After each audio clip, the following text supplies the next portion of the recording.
Welcome sa DRS 2.0. Fresh at nagbabagang happenings ba ang hanap mo? Mga padabarkads man yan o mga trending topics? Pwes, sagutan natin yan. Kaya naman isubscribe nyo na ang ating channel para sa mga nagbabagang balita everyday.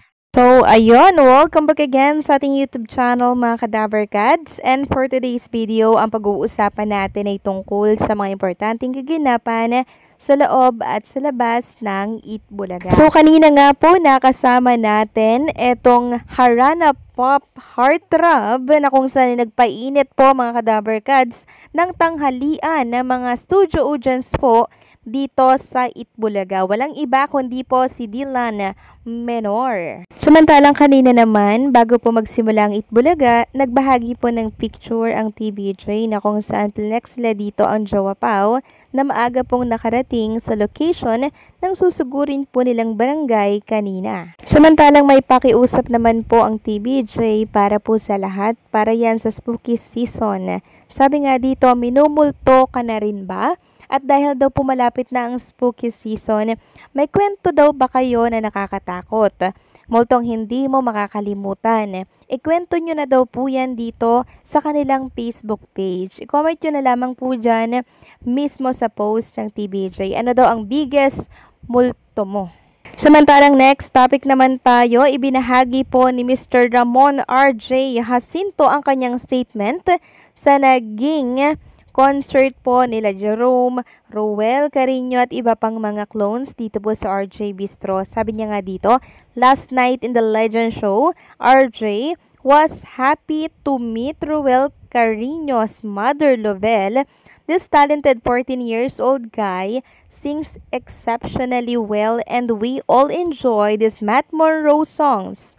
Watch out for the next Legend Show, Part 2 on November 25. So, yan. Meron pong next project, si Roel, and syempre kasama dyan, si Elvis Presley or si Jerome Ibardome. Ang anunsyo, abangan nyo po by November 25. And speaking of concert night nga po na yan, ng mga clones natin, nagbahagi po si Nas Poblete ng mga regalo na nakuha niya mula po yan sa mga Jeromantics na nagmamahal at sumusuporta kay Jerome Ibardome. So, meron po ditong t-shirt, may mug, at marami pa pong iba. Sabi niya nga dito, late post, thank you Team Jeromantics for this gift. I can feel the love and effort given to these items by Jerome's fans. I would like to let you guys know that I am going to take care of them. I appreciate it so much. Thank you truly. So, napaka-generous po mga Kadabarkads ng mga supporters ni Jerome Ibardome. Talagang love na love nila, no? Itong si Jerome Ibardome at nakikita natin at nararamdaman natin yon sa pagpahalaga po nila na ibinibigay sa mga importanteng tao kay Jerome. Katulad po ni Nas Poblete, Matt Monroe at marami pa pong iba. Mabuhay po ang mga Jeromantics mga Kadabarkads.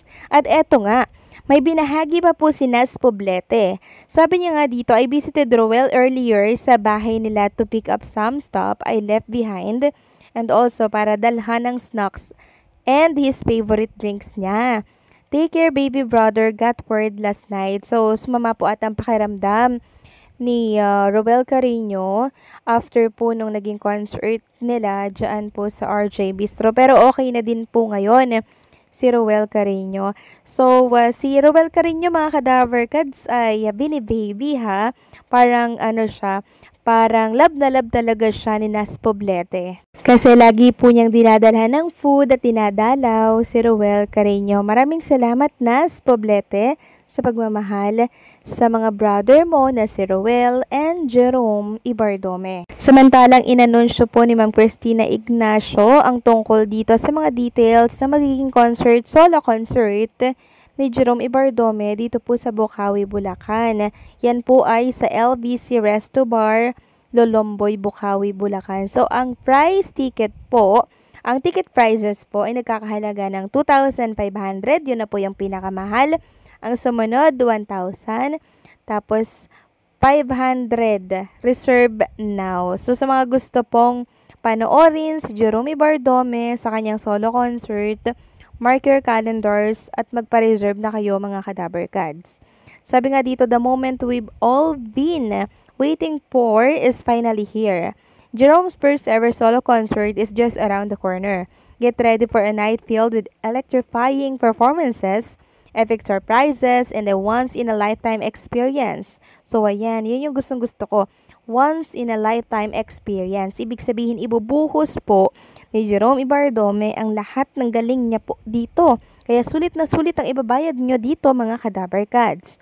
Sabi nga dito sa pangalawang banner na inilabas po ni Ma'am Cristina Ignacio, Elvis is back. Join the rock and roll. Jerome Ibardome, the clone of Elvis Presley, Echoes of Elvis, December 21, 2025, live concert. So magsisimula ang concert from 7 p.m. to 11 p.m. For more information, ito po yung kontakin ninyo. FB po ni Ma'am Cristina Ignacio or contact nyo po ang 0970-1876-776. Samantalang ito naman po ang naging pahayag ng isang netizen tungkol po kay Jerome Ibardome. Sabi niya po dito, PTPA, good morning sis admin. Just want to share my observations and comments what is happening to our singing idol. So much fun and exciting entertainment anywhere. They were invited as guest singers. Nakaka-proud ang mga batang yan at their age now. Sobra silang determinado at proven. They can go on their best way to enjoy and be recognized as EB clones of selected international artists. At getting on top nga ay si Elvis Presley Jerome Ibardome ng Philippines. Nakakatuwa.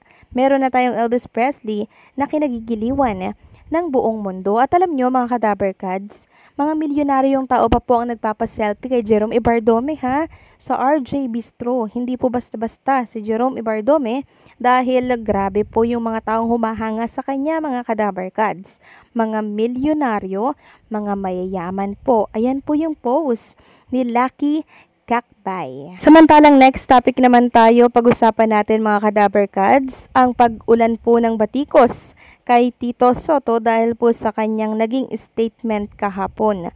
Sabi kasi dito, handa ang Senado sa pagsasagawa daw ng impeachment trial ni Vice President Sara Duterte sakaling baliktarin ng Korte Suprema ang desisyon na idineklarang constitutional ang article of impeachment laban dito. Sabi kasi dito mga Kadaver Cats, personally yes, the answer is in the affirmative. The Senate itself, yes. If the SC say they are reversing their decision, then we will move to reclaim the articles of impeachment from the archives na siyang inulan po ng pambatikos kay Tito Soto. Nila po mga Kadaver Cats, bakit daw ba galit na galit si Tito Soto dito kay BP Sara Duterte?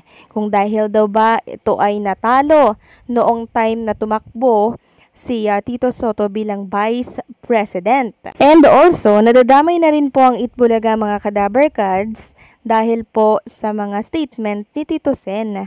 Ang sa akin naman mga Kadaver Cats, ihiwalay po ang Itbulaga at kung ano man ang problema nila kay Tito Soto, yun lang yun. Pero yung usaping pang Itbulaga, ihiwalay po sana ang tungkol sa naturang programa. Samantalang next topic naman tayo, pag-usapan natin itong nabasa ko po na post sa isang community na mag-guest nga daw po itong si Jerome Ibardome dito po sa Itbulaga.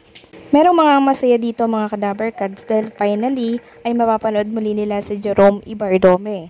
Merong mga nagsasabi na nababasa kasi ng Itbulaga yung mga reklamo ng mga fans ni Jerome Ibardome na kung saan ay bakit hindi ito ginigest sa naturang programa. Alam naman natin mga Kadaver Cats, diba, na si Jerome po pinagsasabay ang trabaho at syempre ang pag-aaral. Kayo ba mga Kadaver Cats? Anong sa inyo dito? Please comment down below.